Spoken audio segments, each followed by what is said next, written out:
በአስቸኳይ ውጡ ከአሜሪካ ወደ ቬንዙዌላ እንዳትጓዙ።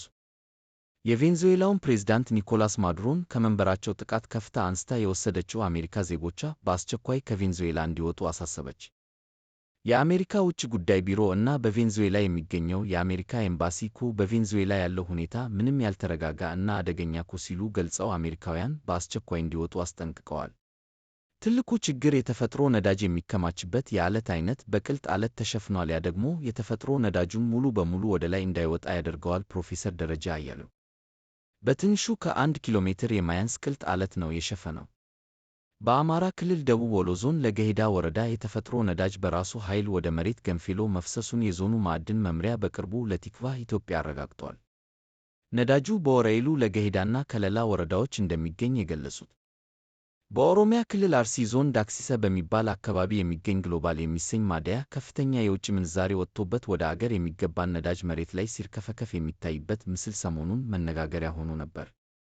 የነዳጅና ኢነርጂ ባለስልጣን ዋና ዳይሬክተር ዶክተር ደስታው መኳንንት ጉዳዩን በተመለከተ ለቲክቫህ ኢትዮጵያ በሰጡት ቃል ነዳጁን ኃላፊነት በተሞላው መንገድ ለሕዝብ ጥቅም መዋል ሲገባ ያለ አግባብ ሕዝብ በተሰበሰበበት መሬት ላይ እያርከፈ የኢፌዴሪ ጠቅላይ ሚኒስትር ዶክተር አብይ አህመድ ልዑካቸውን ይዘው ጅቡቲ ይገኛሉ።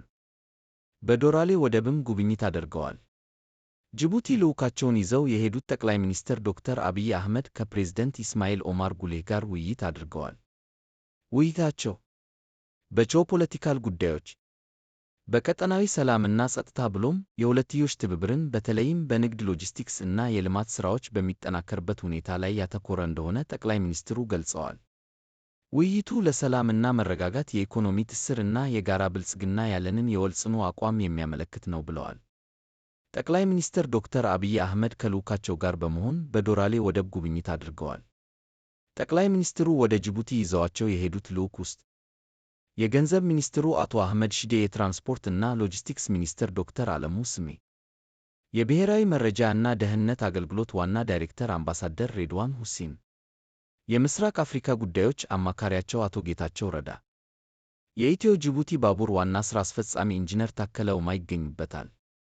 እባካችሁ ይህንን አዲስ ቻናል ሰብስክራይብ በማድረግ ትኩስ መረጃ ያግኙ። ጠቅላይ ሚኒስትር ዶክተር አብይ አህመድ እንደተናገሩት ከአዲስ አበባ ቦሌ ኢንተርናሽናል ኤርፖርት እስከዚህ ቢሾፍቱ ኢንተርናሽናል ኤርፖርት 38 ኪሎ ሜትር ርቀት አለ። በዚህ ርቀት ውስጥ እያንዳንዱ አቅጣጫ 6 መኪና የሚያስተናግድ ሃይዌይ እንገነባለን። በሰዓት ዝቅተኛው 120፣ ከፍተኛው እስከ 200 ኪሎ ሜትር ፍጥነት ያለው ፈጣን የባቡር መስመር ሬልዌይ እንገነባለን ብለዋል።